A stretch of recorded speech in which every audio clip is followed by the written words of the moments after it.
Good morning. We're here at the State Emergency Operations Center in Tallahassee. Of course, we've been at a level 1 really for 2 weeks now with both of these storms.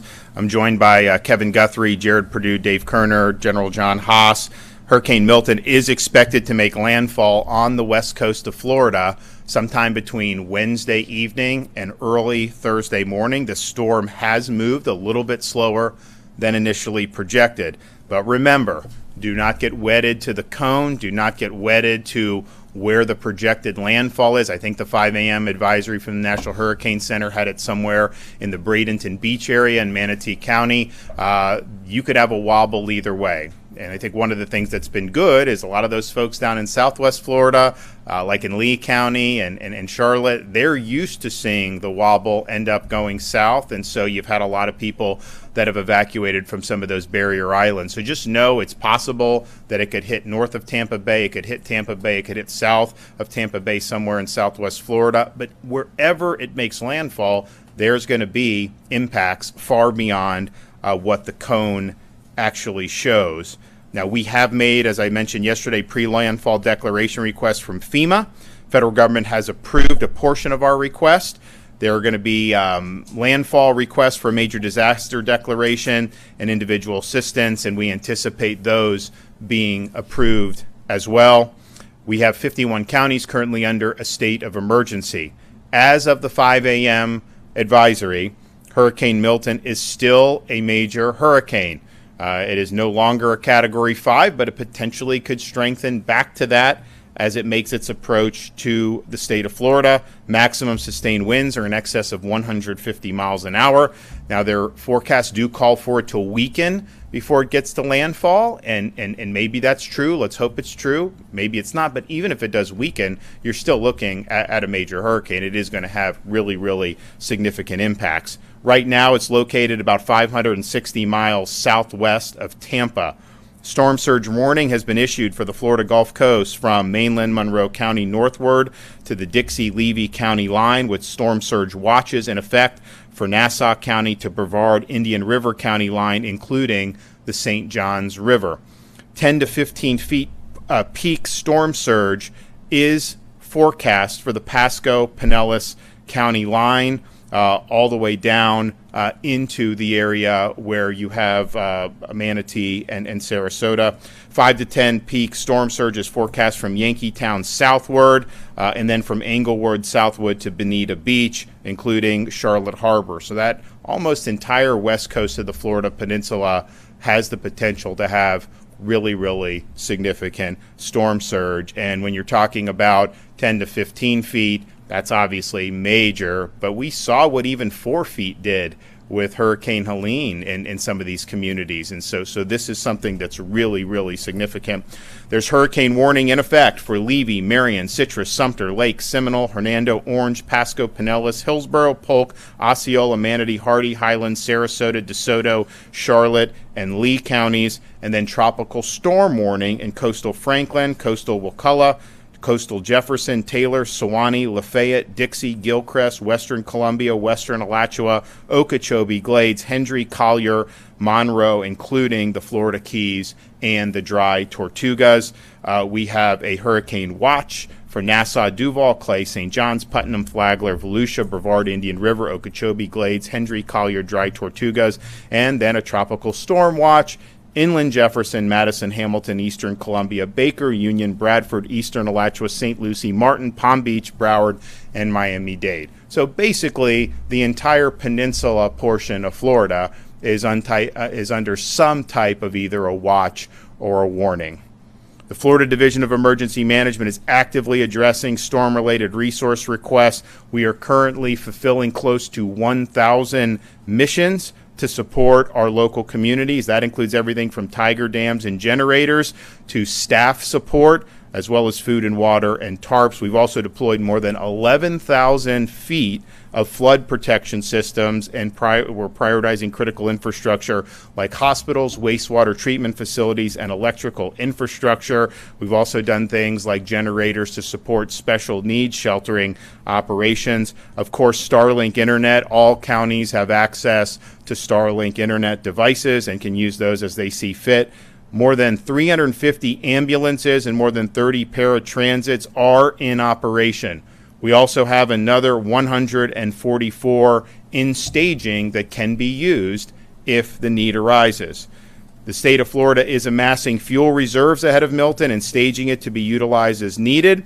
We have been dispatching fuel over the past 24 hours as gas stations have run out. So we currently have 268,000 gallons of diesel, 110,000 gallons of gasoline. Those numbers are less than what they were 24 hours ago because we've put a lot in.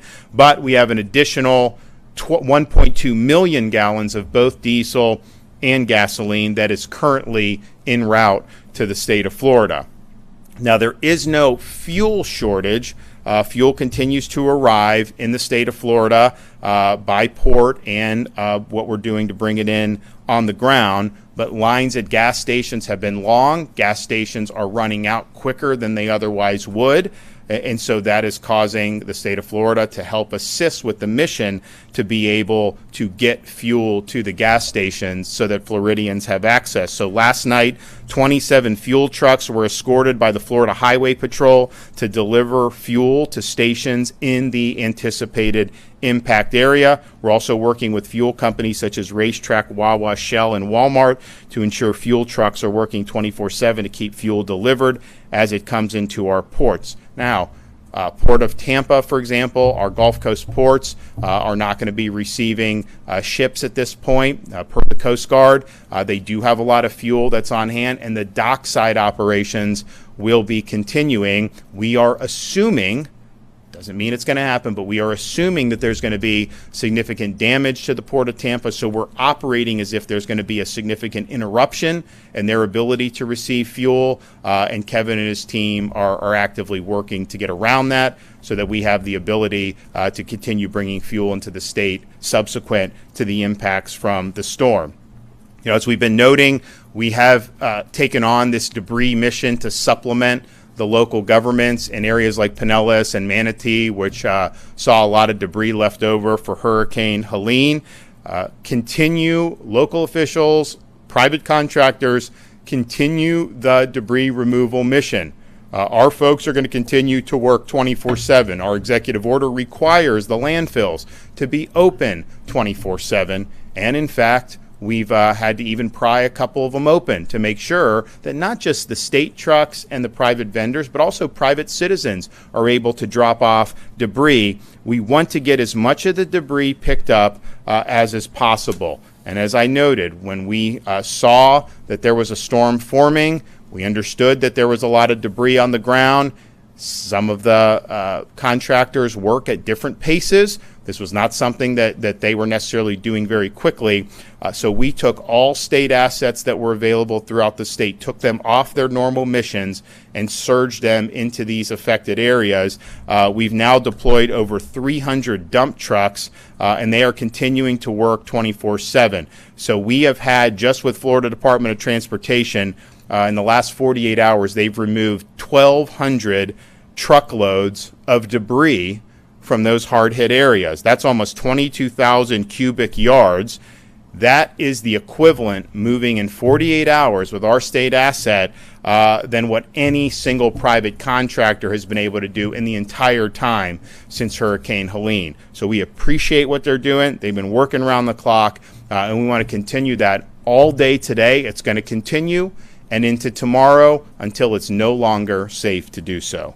The Florida National Guard, Florida State Guard, additional FDOT personnel, and Florida Highway Patrol are all involved not only in the debris removal, but in the larger hurricane preparation and response. We will have, before landfall, 8,000 National Guard for the state of Florida that will be activated. We have already on hand 34 different search and rescue aircraft.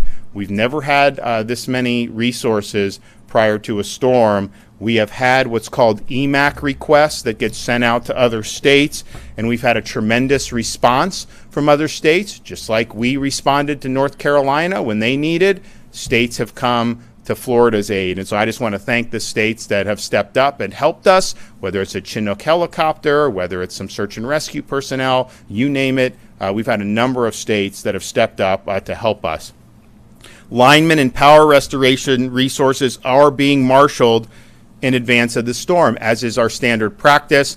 We now have in excess of 37,000 linemen that are either in or en route to the state of Florida. As most people know, Hurricane Helene left a lot of damage in some of our neighboring states, and there have been a lot of linemen surged into those states still working on major power restoration. So some of these linemen are coming into Florida from as far away as California. So I know people like to see the site of the linemen staging coming on I-10 to get into the state of Florida, and you should be thankful for that. But just know some of them have traveled a long way to be able to be here and to be able to help get the power back on.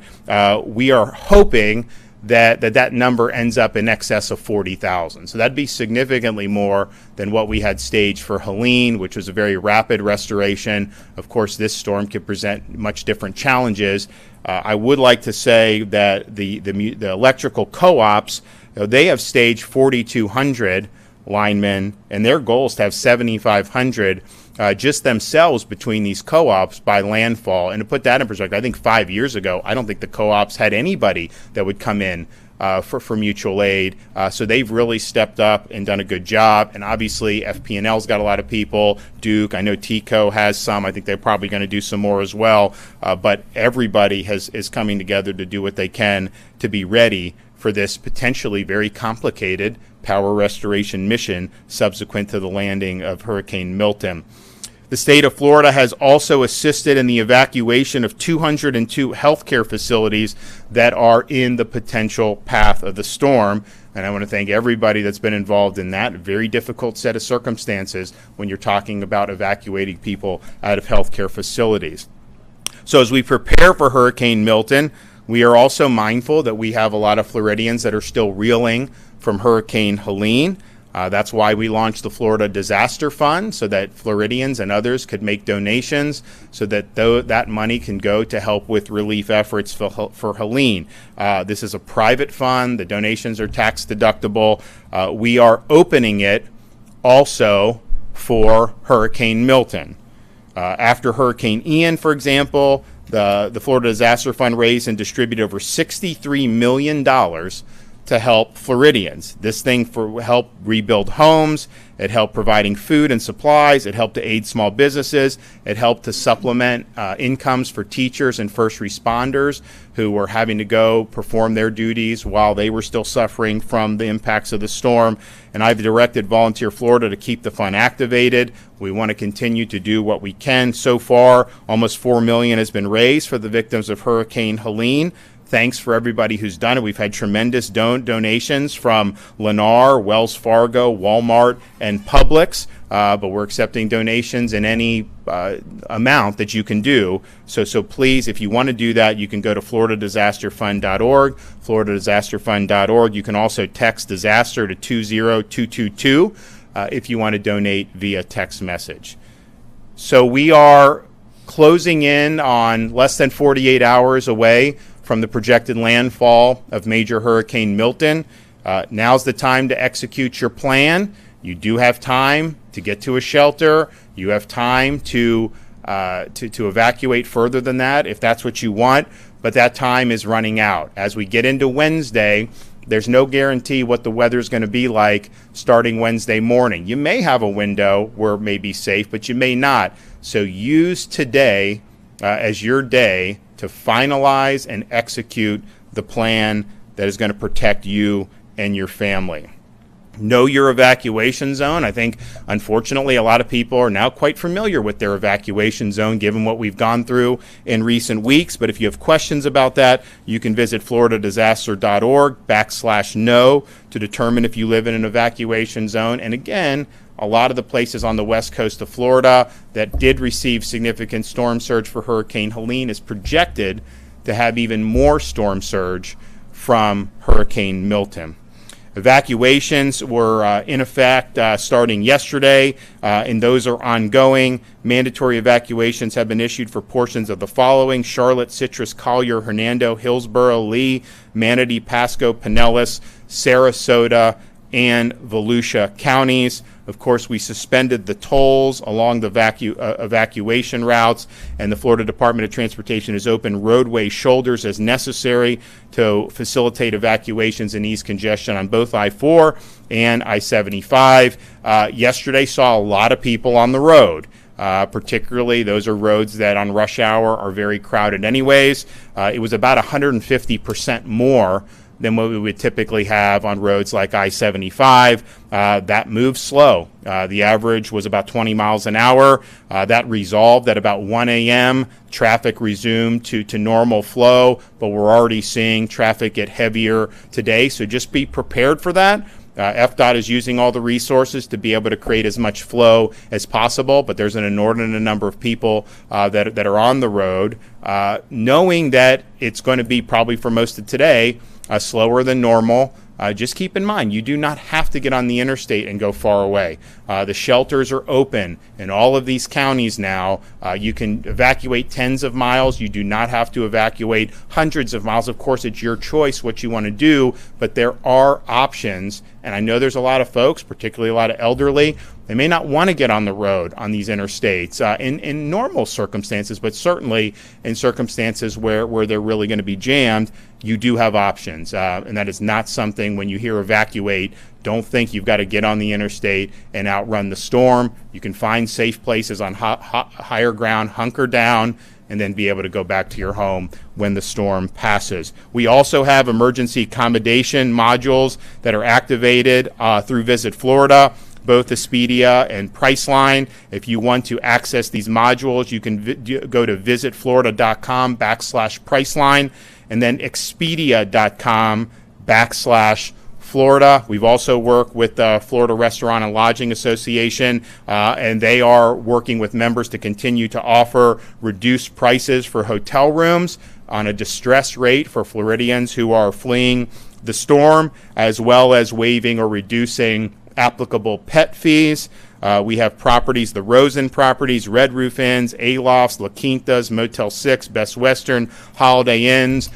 They're all on board to be able to do this and help Floridians when they're in need. So we appreciate you doing that. And again, having a storm that, it's projected to make landfall about 125 mile an hour winds, and look, maybe it's stronger than that. But the reality is, if it's in that Cat 3, Cat 4 range, if you are on higher ground, and particularly if you're inland, most of these structures in Florida are going to be able to handle it. You may lose power. There may be other issues. But as long as you're getting away from the storm surge, that's really the most important thing that you need to do.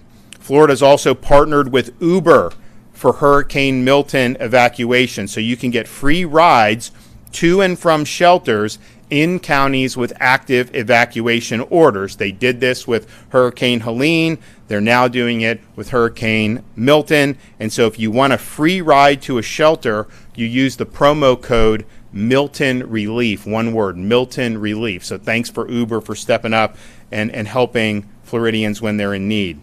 The following counties will close schools beginning Tuesday, October 8th. Brevard, Charlotte, Citrus, Collier, DeSoto, Glades, Hardy, Hendry, Hernando, Highlands, Hillsborough, Indian River, Lake, Lee, Levy, Manatee, Okeechobee, Osceola, Pasco, Pinellas, Polk, Sarasota, Seminole, St. Lucie, Sumter, Volusia. I think some of them actually were closed yesterday too, but as of now, all of those counties have schools closed. There are 36 county-run shelters that are open and operating in counties that are in the path of the storm. Most of these big counties are going to have multiple locations where you can go to shelter. All counties have at least one pet-friendly shelter and at least one special needs shelters. We have not seen a major, even though we've seen a lot of evacuations, we have not seen a lot of folks going into the shelter yet. I think the total population is, a few thousand, Kevin, as of right now. So, and honestly, that's not unexpected, because if you're going to go to a shelter, why would you go 2 days before the storm? So I think people will likely be gravitating more to the shelters today and maybe even through tomorrow morning. So we do anticipate that those numbers will climb. In anticipation of that, we also have additional state-supported shelters that we are going to operate in partnership with the private sector to support and augment what those local counties are already doing in terms of their shelters. So if we do get to a point where Pinellas County, Hillsborough County, prime shelters are full, you're going to have other options to be able to go to, and those are not simply limited to those counties. You will have shelters in other counties that are a little bit further away from the storm surge. And finally, the state has identified 14 potential sites for state-operated shelters, and we are going to announce 4 of those sites. These are big, like Category 5 proof warehouse type things that can have thousands of people. I mean, they can do, how many thousands you think on some of those? One of our sites, we estimate about 10,000. Yeah, so I mean, we have one of the sites can do 10,000.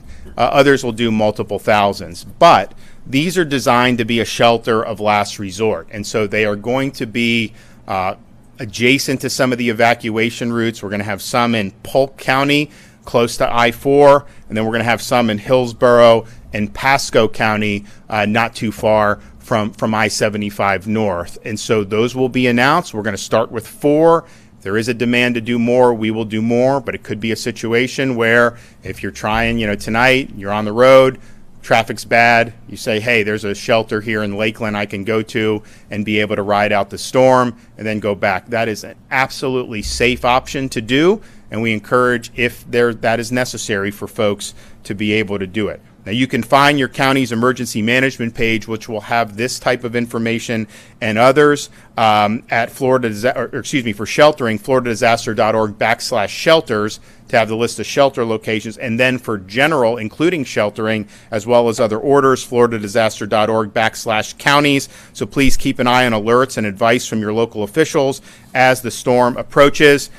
This has been a very difficult time for a lot of people in the state of Florida. To have a major hurricane come not even 2 weeks ago that we got hit with Hurricane Helene is a very difficult thing to go through. We did have people lose homes. We had people lose very valued possessions. And unfortunately, we did experience loss of life. And so you never want to have to go through that again, but you certainly don't want to have to go through it on the heels of less than 2 weeks after getting hit by a Category 4 to potentially have another major hurricane that's going to impact some of the very same areas that saw significant storm surge. But here we are. I can tell you the folks back here at the state EOC, I mean, this has been going on now for a little bit more than 2 weeks in terms of our first state of emergency with Helene, working on the prep, working on the response, and now we're responding to Helene and preparing for Milton and going to have a really robust response for Milton. People have been working around the clock in the local communities. Our first responders, our law enforcement, they're staged, they're ready to go. Our National Guard, our State Guard, all these people, and some of the search and rescue who helped immediately after Helene, and then when that mission was no longer necessary, they went to do missions in North Carolina. Now they're back ready for a third round of potential search and rescue. So there's a lot of folks that have been working very hard, and I know our citizens go through. It's very frustrating to have your life interrupted and to potentially have your possessions in your home on the line.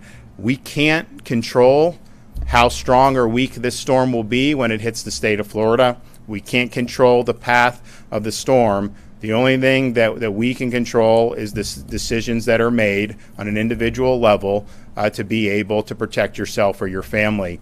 We hope to have as minimal damage as possible, but looking at how big this storm is, there's going to be significant damage in different parts of Florida. And it's not just going to be with the surge. That will be probably the worst, but this storm is going to go through the peninsula as a hurricane.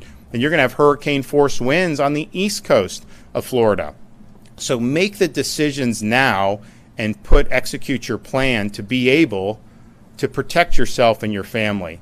No matter what property damage is done, we can rebuild homes, we can rebuild businesses, we can get people back on their feet, but only if they're safe and they survive the storm. We're not going to be able to bring people back who stay behind in 10 or 15 feet of storm surge. So you have time today. Time is running out, but you do have time today to make the decision to heed any evacuation orders and to do what you need to do to protect yourself and your family. So please take heed and do it now. Okay, Kevin Guthrie. Thank you, Governor, for your leadership and your support as always, and helping that we can ensure resources are ready to quickly deploy into communities. The State Emergency Response Team, as the Governor has mentioned, are working on nearly 1,000 missions. Some of those missions that are starting to come in are definitely post-landfall missions for points of distribution, food and water, and things of that nature. We will continue to fulfill these requests until it is no longer safe to do so. Life-threatening storm surge is expected along Florida's west coast. Storm surge values show areas could see upwards of 15 feet. Again, as I've said several times, the ceiling in this room we're in right now is 10 foot 8 inches. So another 5 feet above that. That is certainly not survivable. Counties have ordered mandatory evacuations all up and down Florida's west coast region, and I urge you to heed those warnings if you're in one of those zones. If you're unsure if you're in an evacuation zone, visit floridadisaster.org/know and enter your address to find out if you're in an evacuation zone. There are options to assist residents with evacuating. We have shuttle systems running today for residents in counties with evacuation orders. We also have our Lyft and Uber. Again, that is available by entering the code Milton Relief. You can find the schedule by visiting floridadisaster.org/updates. All of our evacuation assistance is there, to include our 1-800 number for shuttles. That number is 800-729-3413. Again, 729-3413, and that is for residents in any evacuation zones. Your local county is the best place for resources and information, and you can find their website at floridadisaster.org/counties. Please make sure that your supply kit has enough food and water for each household member to include your pets for at least 7 days. Don't forget to consider any pets and children as you continue to work towards your executing your plan. Power outages are expected. I want to make sure I say that again. Power outages are and will be expected. Right now is a good time to charge all of those electronic devices and backup charging sources. If you have a person with access or functional needs in your home, you should have registered by now with the Florida Special Needs Registry at floridadisaster.org/SNR, but you can continue to do that regardless if you've done it yet or not. Those who live in an evacuation zone and depend on medication or electricity to use medical devices, please listen to us right now and evacuate. The time to evacuate is now. If you lose power, you will not be able to charge those medical devices or use those medical devices, so please get to a place that has guaranteed electricity. The state has activated the State Assistance Information Line. Residents needing information and resources can call 1-800-342-3557, and we have operators there in English, Spanish, and Haitian Creole. Please know that that is a information line. It is not a helpline. If you call there and say, I need help with, they'll be able to give your information to somebody else. But again, that is a information line, general information. I know that the governor has alluded to the fact that he had a call with the President of the United States last night, who asked if there's anything the federal government can do. So today I'm going to be writing a letter to FEMA and the administrator to ask for assistance. The assistance I'm going to be asking for is in the debris world. We know that we're going to continue to have major extreme debris issues after this disaster makes landfall. And what we want to do is be able to guarantee individuals, say from California, Texas, the Midwest, to come to Florida. If they're only guaranteed, say, $9 a cubic yard, there's not really an incentive for them to get on the road and travel 3 days across the country to get here at $9 a cubic yard. So what I'm going to be asking FEMA to do is let us have the flexibility to provide guaranteed daily rates for 30, 60, 90 days, so that we can encourage and incentivize these haulers to come from across the country to help us get that debris picked up. If we can surge 1,000, 2,000, 3,000 haulers into the area, We've seen that with Jared as a best practice along with General Haas. We see what we can do in just a mere 48 hours with thousands of resources. So the thought process here is to ask FEMA for a waiver that will allow us to do guaranteed daily rates for a finite period of time, and we do believe that we'll be successful at getting those haulers to come in from around the country. Please make sure you look at floridadisaster.org for the latest updates. You can always follow us on X and Instagram at FLSERT, that's at Florida CERT, and Facebook at FDEM, as we share those updates in real time. Thank you again, Governor, for your commitment to the residents of the state of Florida and the division. Okay, thank you, Governor, for your continued leadership, and good morning. So we have been laser focused on the debris mission leading up to Hurricane Milton landfall. As you heard from the Governor, over the past 48 hours, we've removed over 1,200 loads of debris, which is over 21,000 cubic yards. That's truly remarkable, what we've accomplished in 48 hours using our state assets, our state personnel. We have state employees that live within the projected cone that have been out there working around the clock to remove debris. This is an important mission. These efforts are supplementing the counties and local municipality efforts. It is still a local responsibility. Our expectation is that every municipality and county continue to pick up debris to mobilize every available resource, and that our debris vendors and contractors in the state, through those locals, mobilize every available resource and operate 24/7 until it is no longer safe to do so. We're going to continue picking up debris, taking it to landfills until it's no longer safe. We've even mobilized some of our road builders here in the state of Florida to help us with debris removal. Again, this is a very important mission. We're all in this together. Evacuations have been happening. We noticed yesterday traffic was very heavy. Congestion was heavy. That means a lot of people are leaving. A lot of people are evacuating. That is a good thing. We did open the shoulders for use. It's called emergency shoulder use. We did that yesterday throughout the day. Over several hours, the congestion began to resolve, and we saw that things were back to normal around 1 a.m. Traffic is already picking up again early this morning. We do expect to see people continuing to evacuate.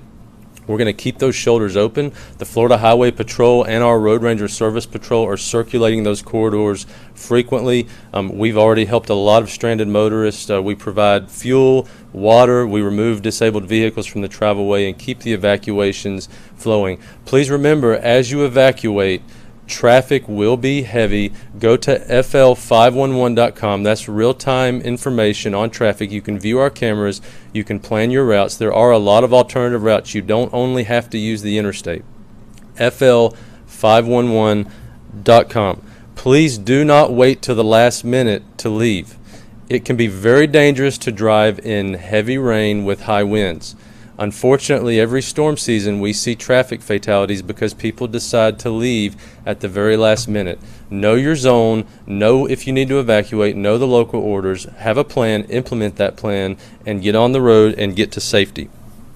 We have suspended construction on all of our construction projects within the projected cone. Our road builders are on standby with their resources and assets to effect any temporary emergency repairs that may be needed after Hurricane Milton makes landfall. We have staged our bridge inspectors, our damage assessment teams, and the resources that we need to clear roads quickly after Hurricane Milton makes landfall. We have 156 bridge inspectors staged and ready to go.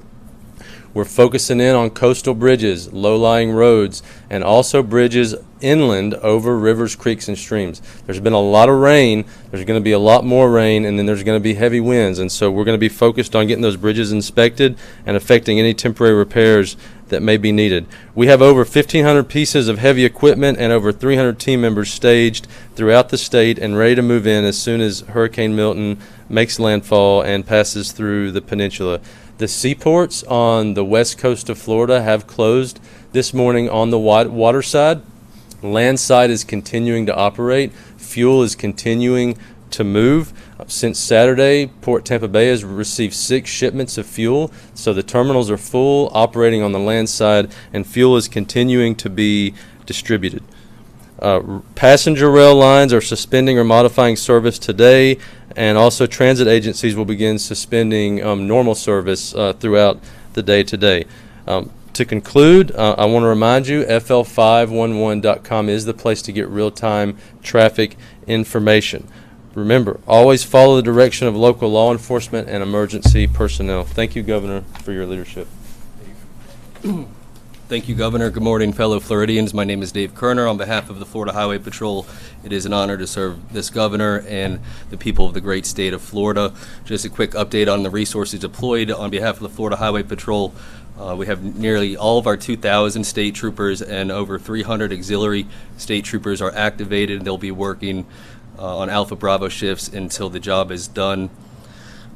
Secretary Perdue talked about the fuel deliveries. The governor did as well. We want to assure you that the Florida Highway Patrol is engaged in transporting and escorting all of the fuel carriers from the ports, Port Manatee, Port Tampa, along the route of evacuation. You will see state troopers and you will see fuel trucks utilizing the right lane to bypass traffic. It's important for the continuity of operations that we have that space to work in the right shoulder. Please don't occupy the right shoulder. The left shoulder in the affected parts of I-4 and I-75 are open for your use, but please make sure that you break down. If you get a flat tire, call STAR FHP. The Florida Highway Patrol will be there. The Department of Transportation will be there to help change a tire. But if a vehicle cannot be restarted and moved, then it's going to have to be moved to the left side of the interstate so that emergency shoulder use remains open. We have 30 troopers assigned from 6 a.m. to 6 p.m. today, specifically transporting fuel trucks to the affected or the route where affected area we believe will be. We have 6 Florida Highway Patrol aircraft with cameras that are staged and activated and will be deployed at the appropriate time. We have 74 QRF members that are already pre-staged in Orlando with chainsaws and skid steers. We have 7 drone teams are all staged in east of Pinellas and Lee counties and are active and operational in both the transportation and debris removal operations. Just 2 points about evacuation. Decide what's best for your family. The governor has said and reiterated that it's your decision, but if you're in an evacuation zone, please heed the warnings and direction of your local government and make that decision. Whatever your decision is, don't hesitate in that decision. So today is an important day to execute on the plans to make sure that you and your family are safe. If you are going to evacuate, and if you're considering doing that, please do not be concerned about the potential loss of property, theft, or looting. We spoke yesterday about how the Florida Highway Patrol, the National Guard, the State Guard, FWC are all engaged in proactive patrol to make sure that if you're evacuating, that your property is safe, that your home is safe, and that's one less thing that you have to worry about. You should be focused on evacuating safely and preparing for the storm. Even our sheriffs in all of the counties, our elected sheriffs and police departments, they're engaged. They speak with each other, they speak with us, they surge resources into the affected areas, and they assist in proactive patrol. Again, if you're on our roadways and you're evacuating, obviously there's a lot of saturation and congestion. The moment that happened, the governor directed that we escort fuel trucks. We will continue to do that until it's not safe. But if you do break down, remember STAR FHP. We will have a trooper or a road ranger to you immediately to make sure that you are taken care of. And that's all we have for today. Thank you, Governor. And just to reiterate something that Dave said, this is not going to be an opportunity for folks to take advantage of people. If you think you're going to go in and loot, you got another thing coming. You go into somebody's house after the storm passes, think that you're going to be able to commit crimes. You're going to get in really serious trouble, and quite frankly, you don't know what's behind that door in a Second Amendment state. So do not try to take advantage of people who are suffering because of the results of this storm. That goes for Helene continually, but then of course that will be the case for Milton. I know we've already brought a lot of people, held people accountable in post-Helene, and we will be very swift across all levels of government to throw the book at people. And of course, when you make these bad decisions, you're opening yourself up to response from property owners who may be inside that house. We are going to continue full throttle with everything that we've been doing, whether it's debris, fuel. We have all the stuff staged that we would normally do and then some, and we're going to continue to do that. We will respond. Your local emergency responders, your state emergency responders will respond to people in distress the minute it is safe to do so. So this storm is going to come. It will move through the state of Florida. As soon as you can get into those areas, we will have that. And we have all the assets. We have air assets, as I mentioned, more search and rescue air assets than we've ever amassed before a storm. We have our water assets with FHP high water vehicles, our FWC boat teams, and of course we have State Guard Special Missions Unit and up to 8,000 National Guardsmen that will be ready to go. And we will do that. But now's the time where you have the ability to make the decisions necessary to keep yourself and your family safe. We urge you to execute your plan now. Let's prepare for the worst, and let's pray that we get a weakening and hope for the least amount of damage as possible. But we must be prepared for a major, major impact to the west coast of Florida.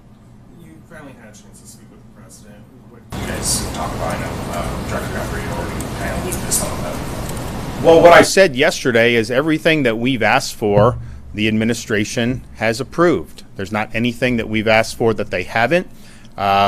If there's something that comes up, I said I would not hesitate to get on the phone and call and ask directly on behalf of the people of Florida. My job is to use all the levers available to me as governor to be able to help prepare and respond to this storm.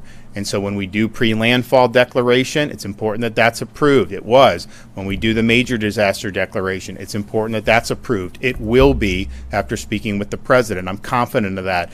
We are also utilizing the urban search and rescue teams, which a lot of those people are in Florida anyways, but they're mobilized under the DHS banner. That's great. Hopefully we don't need them, but we're assuming that we do. So we have what we need. The president said if there's something else you need, call or send a letter. So Kevin's going to send the letter on this debris issue. We've seen there is going to be a need to have a lot of these contractors come in, and you're going to have to see these local governments and the counties and the municipalities. They're going to have to do more contracts most likely, and there aren't that many. There's not enough available. And so why would you come from Arizona or California under the current incentives? So Kevin, I think this is smart to say, why don't we change those incentives to be able to get more people to come so that this debris mission can be conducted as quickly as possible. You saw what we've been able to do in the 48 hours when you really have a 24/7 sense of urgency. Now, most times after a storm, you don't have another storm on the back end. These things tend to take months and months to be able to do. And, maybe this is just something that will take some time no matter what you do, but I think it could be done quicker. And I think this, Kevin's idea would be good. So we hope that we will get a positive response from that. But we are utilizing all resources available. We're pulling every lever we can to get support here in the state of Florida. We're doing everything we can to support our local first responders and our local communities as they are really, this is a bottom-up thing when you talk about hurricane response, as they go through their evacuations, their shelter operations, and they will be, of course, on the tip of the spear for search and rescue in addition to what the state is doing. So we're doing that. We appreciate the approvals that we've gotten. We will not hesitate to ask for more if the need arises.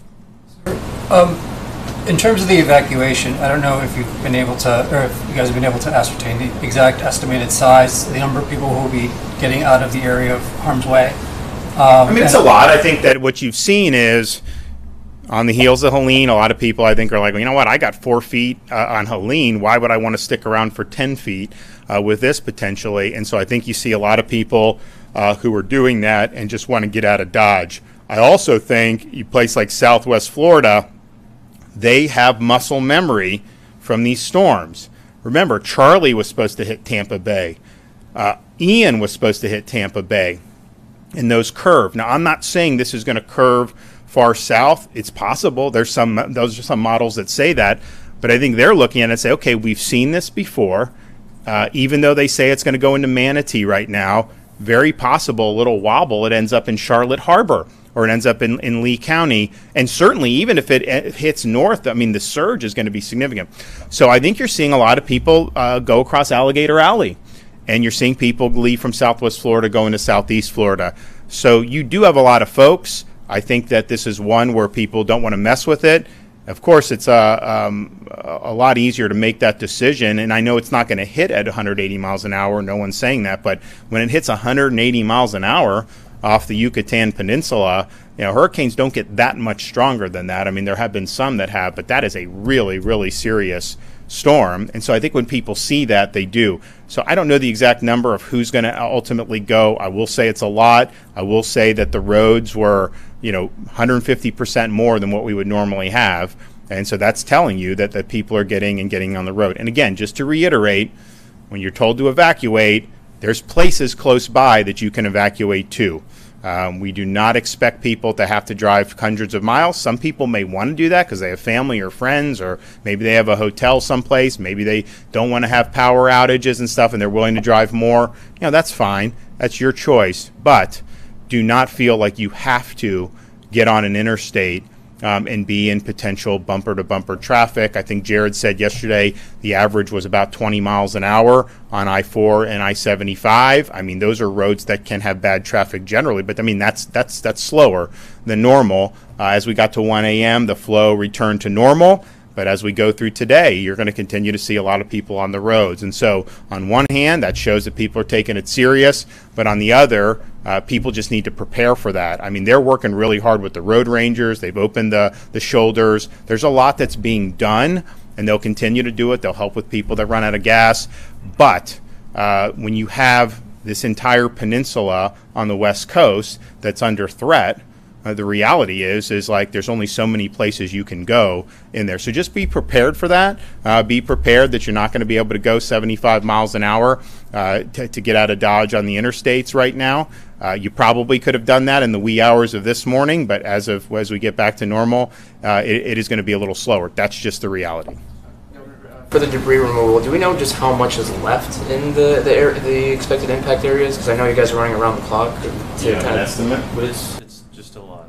We don't have an exact number. So yeah, I mean, what I would say is there was a lot of debris. I'd say we've made a huge dent in it, but I don't think that even at our current pace, and even if we continue going through Wednesday morning, maybe even Wednesday at noon, that you're going to be able to get all of it. We're urging the contractors to do the 24/7 like we are. Not all of them are doing it. In fact, most of them are not doing 24/7. So the only place that really has had the sense of urgency is Jared and the FDOT. And these are the debris mission is not the state's mission. That's a local mission. Kevin and I have been talking to local governments for years about make sure you have these contracts in place, make sure you're ready, because getting the debris up, even if you don't have another storm, people just want to see the debris up. I mean, it helps with the recovery. It's good for morale, and it's also just good for safety and good for cleanliness. And so we've been stressing that. And, you have had vendors. Some have done pretty good. Others have just been very slow. That's just the reality. So, we have all these different assets that are engaged in normal operations having nothing to do with debris. I mean, these are state agencies that have tasks that they have to accomplish. And, Jared and Kevin basically scrambled all those assets across multiple agencies and are shifting it now to do this debris. So to be able to do 1,200 truckloads of debris in 48 hours. And these are big trucks. I mean, that's a huge thing. And you see them, they're being escorted with police escorts. And I think citizens, like people have told me, like they're thankful for this because it just shows progress and it shows that we're taking it seriously. So I think it's going to end up making a big, big difference. I don't think I can say that, all the debris will be taken off, even if these contractors pick up the pace. But I do think it's made a difference. We'll have less damage from the storm as a result of what the state has done to supplement than if we had just done. And then even if just the fact that we did 24/7 at the landfills, that's helped private individuals. People are loading up their own debris and they're bringing it in. They wanted to close the landfills. We said, no, it needs to be open. You're doing that. So it may not have been humanly possible to have all debris cleaned up from Helene until the hit of Milton, just because of how much it is. And, you don't start picking up the debris immediately because people assess, they compile the debris when they're gutting their homes and figuring out so it takes a little bit of time just to get on the target on that. But what we've been able to do, I think, has been historic to have this many state assets being brought to these local communities and helping them not just supplement the mission, but really augment it in a way that's making a real difference. Are you seeing more requests for these flood control dams that have been proven effective in the last few storms? Yeah, I mean, I think we've now, what do we have total amount of feet? We've got Over 11,000. yeah, 11,000. So we probably did, what do we do, 1,500 for Helene, 2,000 maybe? I think it was a little bit more than that, probably just shy of 5,000. Okay, so we've doubled that already. Kevin is working, and we'll see. We have had requests, and then some said, well, maybe do something different. But if we do get a request, one of the things we're interested in doing, we'd have to do it today, is finding a flood-prone community, maybe that have a lot of citizens insurance policies, and setting up tiger dams around the homes. I think it will be effective. So Kevin's working on that. We may do something in where Pinellas or Hillsborough. So when that happens, if it does, we'll announce that. So we want to use these. We want them to be put into practice. They did help against the surge in Hurricane Helene, and I think that they'll be helpful in the surge with this upcoming Hurricane Milton.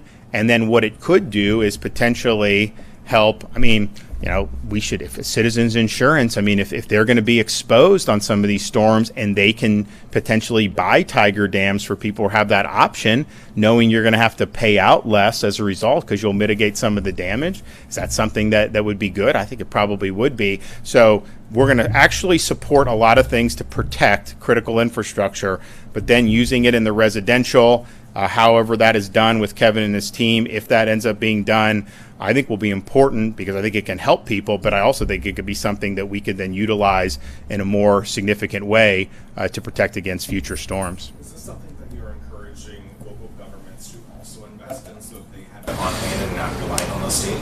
Sure, but we also understand that just right now, that would be something that maybe they would do in a future hurricane season. We're not anticipating that they have very much to bring to bear now. That's mostly going to be driven by us, but it's fine. I mean, we always look for ways, what can we do to augment? This was something we introduced during Hurricane Debbie, which was not a storm on the level of Helene or Milton, but it did create surge, it did create flooding, and where that was used, it worked. It really did. It worked in Helene where it was used. I think it'll work in this storm as well. So we're going to have 6 weeks, 8 weeks of practice on this, where we then can look and maybe incorporate this as part of a larger part of our hurricane prep and response efforts. I mean, think about it. Go back 5 or 6 years. It wasn't the norm to necessarily have 40,000 linemen staged. Now people expect that. That's what we do. I mean, we have the electrical co-ops. They've got over 4,000 linemen that they're bringing in. 10 years ago, the co-ops would never have brought in linemen, and they may get to 7,500. So these things create, I think, good momentum. People then want to utilize it, and it won't just be the state in the future. But right now, we're kind of the main show in town on that. A lot of Florida natives I've spoken to have kind of seen this storm as kind of like a gut check. Usually these are the same people who will wait it out and have hurricane parties and stuff, but these people are now saying, this one I'm going to evacuate, I'm going to go. You've lived here almost your whole life. I mean, where does this storm leave you as a native Floridian? Well, what it leaves me is, someone that grew up in Pinellas County. And we never got hit by a major hurricane when I was growing up. In fact, they really haven't been hit by a major hurricane directly in a long time. When we look at hurricane preparation for the state, we look at that landfall in the Tampa Bay area as potentially one of the most significant storms that we can face. And that's not just, we would say, what if a Category 5 hit? But even a strong Cat 3 in the storm surge, I mean, this is a vulnerable area to the surge. So this is not something that is that was not necessarily game plan for. This is the main thing that you game plan for. And I know Kevin, when he was the deputy, they were doing exercises on this event going in there. And it's just, I think people realize there are certain parts of the state that may handle some of this stuff better than other parts of the state. I'm not saying you can't have surge in like the Panhandle, but it kind of surges, and if you're if you're beyond that, Pinellas County is a peninsula. Tampa Bay, you have rivers, you've got all this stuff on the bay. There's just so much that surge can do. And so I think you don't want to have had Helene, but I think Helene also oriented people. If a storm 100 miles off the coast can lead to feet of storm surge, then what about a storm that goes directly in? And then I also think you have people who have kind of seen this, as I mentioned, when you go further south on the West Coast. Hurricane Charlie was supposed to be the gut check for Tampa. It went south. Hurricane Ian, I was in Pinellas County, I remember, 48 hours before Hurricane Ian. Everyone was ready. Then we went to Sarasota the next morning thinking, okay, maybe it's gone further south. And then it ended up going all the way down, making landfall in Lee County. So I think folks in Southwest Florida, places like Charlotte, Lee, I think they're like, okay, you can say that landfall is going to be in Bradenton Beach. And first of all, if that's the case, you're still going to get some impacts on that, and you could potentially have serious surge even 100 miles down the coast. But it also could wobble further south, and we could even get a bigger impact. So I think Floridians, between those two, they kind of get it. Now, I'm also just looking at Pinellas County, place I've grown up. If you have a storm of this magnitude, it's not just, obviously we want to protect people. We want no loss of life. It will create a lot of property damage, but it's a type of storm that potentially can have an indelible impact on a community. There are some hurricanes we deal with that it stinks to have to deal with it. You kind of pick up and you move forward. Then there's other storms like a Hurricane Andrew, like a Hurricane Michael in Panama City, like Hurricane Ian in Lee County, that just leave a mark. And so I think people, when they see that 180 mile an hour, and I know it's weakened since then, and it's projected to be even weaker by the time it reaches, but that's not guaranteed. This has the potential to be a type of storm not only that presents danger right now, not only can have serious damage, but also can have kind of that indelible mark on a community. So we are praying for the best. I know a lot of people have had Floridians in their thoughts and prayers. There's no way we're going to get out from this in terms of not having an impact. If it could jog south and just go out somewhere, we would love. That's not going to happen. So let's pray that it's as weak as possible between now and then. But we are preparing for it to be as strong as possible, and that is exactly how our response is going to be. Okay, we'll have more updates later in the day.